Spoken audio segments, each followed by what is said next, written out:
Seru? Seru nggak? Sedih nggak? Sedih nggak? Cuma yang nangis.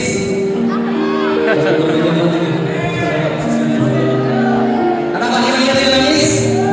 Oh, anak laki-laki ada yang nangis. Anak laki-laki kalau nangis bukan berarti cengeng, ya. Anak laki-laki kalau nangis artinya hati kalian lembut, dan hati yang lembut itu insya Allah dekat dengan Allah. Amin.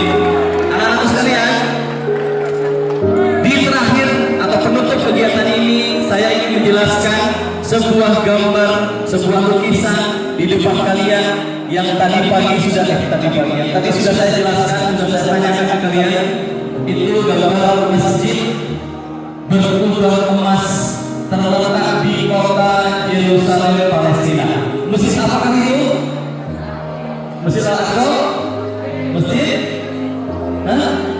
Baitul Maqdis. Baitul Maqdis itu nama lain dari Al-Aqsa, Masjid Al-Aqsa. Dari sekian ratus yang hadir, apakah ada yang punya jawaban lain selain Masjid Al-Aqsa?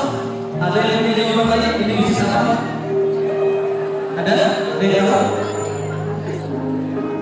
Ada yang tahu? Anak muda ada yang tahu? Masjid apa namanya? Tuh, tahu tuh itu tuh. Jom yang bisa jawab? Tuh, tahu. Kamu matanya merah nangis ya? Ada yang bisa menjawab? Masjid apa namanya? Taluk? Taluk aja? Tidak ada yang tahu nih, satu orang pun? Yuk berani, depan, yuk itu tahu tuh. Tuh, yuk, nih. Baik, saya Tahu, menjelaskan masjid berkubah kuning, berkubah emas, terletak di kota Yerusalem, Palestina, yang selama ini kita kenal dengan Masjid Al-Aqsa. Itu adalah bukan Masjid Al-Aqsa, tapi itu disebut dengan Masjid Qubatus Sokhroh. Apa? Qubatus Sokhroh. Apa artinya Qubatus Sokhroh? Qubatus Sokhroh dari dua kata atau dua kalimat, kubah dan sokhroh. Kubah itu artinya kubah, kubah sebagaimana kita pahami kubah. Sokhroh itu artinya batu. Apa? Kalau bahasa Inggrisnya Dome of the Rock, ya. Qubatus Sokhroh. Jadi anak-anakku sekalian, nanti kalau kalian suatu saat umroh plus Aqsa, kalian akan ibadah umroh plus kalian akan datang ke Masjid Aqsa. Kalau kalian bisa masuk ke sana melaksanakan sholat di Masjid Aqsa, di dalam kubah yang berwarna kuning itu, di bawah kubah itu ada sebongkah batu.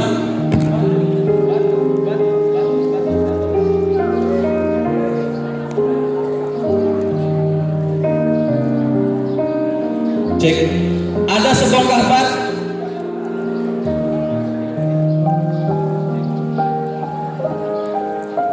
Sallallahu alaihi wasallam ketika diisrakan oleh Allah dari Masjid Haram ke Masjid Aqsa, beliau sholat 2 rakaat di atas batu itu. Beliau mengimami 25 atau 24 nabi dan rasul. Beliau berpijak di atas batu itu, lalu kemudian beliau dimi'rajkan oleh Allah, diangkat oleh Allah, bertemu Allah di Sidratul Muntaha untuk mendapatkan perintah sholat. Kalian pernah mendengar cerita tentang Isra Mi'raj? Baginda Nabi diperjalankan oleh Allah dari Masjidil Haram ke Masjidil Aqsa. Di sana beliau sholat 2 rakaat di atas sebongkah batu, dan dari batu itu, di atas batu itu, beliau take off. Beliau diangkat oleh Allah, Mi'raj ke Sidratul Muntaha, mendapatkan perintah sholat yang hari ini kita laksanakan. Nah, anak-anakku sekalian, perlu kalian ketahui bahwa Masjid Al-Aqsa, masjid atau Baitul Maqdis, ya, adalah satu di antara 3 tempat yang Allah sucikan, satu di antara 3 tempat yang Allah muliakan, dan satu di antara 3 tempat yang Allah berkahi. Baginda Nabi Shallallahu Alaihi Wasallam berwasiat kepada kita, menginginkan kepada kita agar kita selama hidup kita berkunjung ke sana. Kata baginda Nabi yang mulia, la tasyadu rihal illa ila thalathati masajid. Janganlah kalian bersusah payah melakukan perjalanan kecuali ke 3 masjid ini. Jadi kalau ketiga masjid ini, maka kita harus bersusah-susah, harus berpayah-payah, harus menanggung tahun agar bisa ke sana. Masjid yang harus kita datangi selama hidup kita ada 3. Yang pertama Masjid Haram, yang kedua Masjid Nabawi. Insya Allah kita semua akan ke sana dalam ibadah haji atau umrah kita, insya Allah. Tapi ada satu masjid yang sering kita lupakan, masjid yang menjadi epicentrum keberkahan. Kalian pasti ingin hidup kalian sukses, pasti kalian ingin hidup kalian bahagia, bisa berhasil, bisa sukses, berkah. Nah, anak-anak sekalian, Tadi jam berapa? kalian berkah, maka kalian tidak boleh melupakan epicentrum atau titik keberkahan itu. Di mana titik keberkahan itu? Titik keberkahan seluruh umat manusia itu ada di Baitul Maqdis, ada di Masjidil Aqsa. Yang hari ini sebagaimana kalian saksikan melalui media sosial, melalui YouTube, Instagram, bagaimana hari ini saudara-saudara kita di Gaza, Palestina dibunuh, dihancurkan, genosid, diluluh lantakan, sekolah dihancurkan, masjid dihancurkan, rumah sakit dirudal. Hari ini kalian bisa sekolah di sini dengan nyaman, pulang ke rumah disambut oleh kedua orang tua kalian, adik-adik kalian, kakak kalian.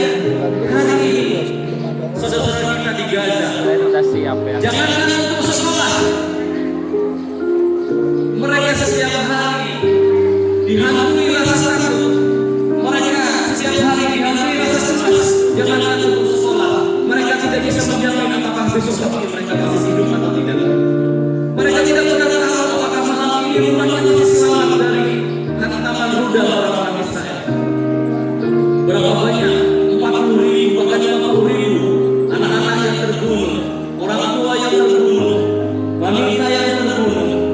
Kalau kalian bisa melihat di YouTube, ada anak kecil yang dilindas dengan bulldozer. Itu bukan film action, itu bukan film Hollywood, tapi itu adalah kejadian nyata sehari-hari yang terjadi di sana. Anak-anakku sekalian, hari ini kita berkumpul di sini